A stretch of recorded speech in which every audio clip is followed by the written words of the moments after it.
Roger Hilton is a global security expert and a defence fellow at GlobSec. He joins us from Berlin. Thank you very much for being on Al-Jazeera. I guess, first of all, with so many developments in the last half hour or so, let alone the last 24 hours, can you just give us your take on what you think of this de-escalation that has supposedly been agreed between Lukashenko and Prigozhin? Well, good evening, and thank you for having me. Obviously, the news is breaking very fluid, and it's very hard to keep up with everything. But essentially, since the news broke that President Lukashenko of Belarus has organized this peace treaty, I see two things. I see one saying that this was a calculated retreat on the side of Prigozhin. I think everything was going very successful in Rostov-on-Don. And then finally, as they got closer to Moscow, I think he realized that he didn't have the assets needed there to sort of take this the whole way. There was no major defections. Nobody came out and endorsing him.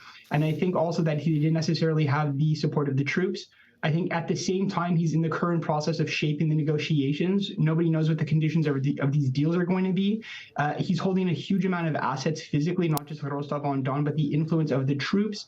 And I think also he has, he's not going to go into the night silently. So I think this is just one of the first meetings. And I think he has an insurance policy or something up his sleeve to make sure that he gets what he wants.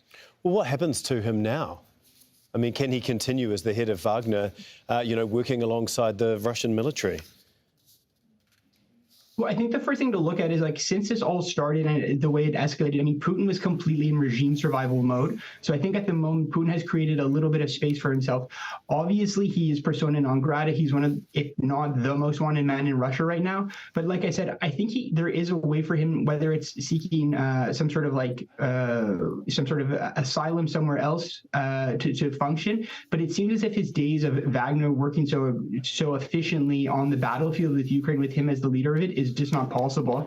And the last thing is obviously it's still to be determined if this is good news or not for Gerasimov and Shoigu, given that Putin now has sort of had to endorse this meeting with him, which puts them at risk in this massive oligarch and clan war going on with the siloviki in Russia. Can you see Wagner troops returning to the front line in Ukraine and fighting alongside Russian military?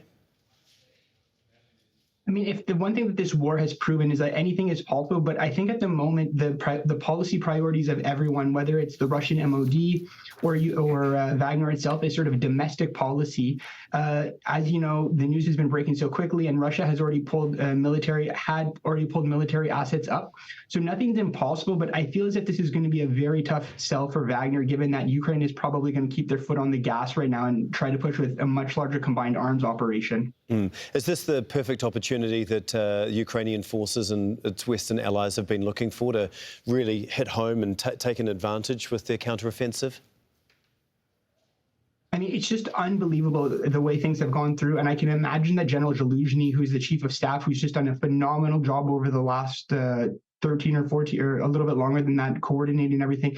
He just sees so many different options, the internal discord, the low morale in terms of Russia, and also the boost that this is giving Ukrainian soldiers that, look, we can really make a big dent in taking our territory back and liberating it. So very serendipitous how this happened, but absolutely. And if there's one message I'd like to say, I think Western policymakers should not hesitate. Throughout this entire war, they've done a great job of supplying arms and finance, but it's always been a little bit too late. But this is really the moment where they can change the course of the war and actually help Ukraine liberate its occupied territories, specifically in Crimea. Can you talk us through exactly how you think that they should do that? I think there's a lot of various options. I mean, when it comes to the West supporting Ukraine, it's not just the military and financial support that they need to provide. They should also be making this a message that, anybody from Russia, you should defect, you can come over.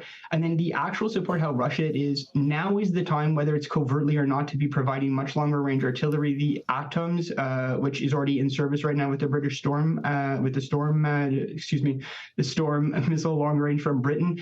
There's other opportunities, whether it's cyber warfare or providing very detailed ISR, intelligence, surveillance, and reconnaissance packages to hit specific targets. So there's a variety of options with escalatory issues that the West could provide for Ukraine. Okay, fantastic. Thank you. That is Roger Hilton, our global security expert from Berlin. Thank you so much.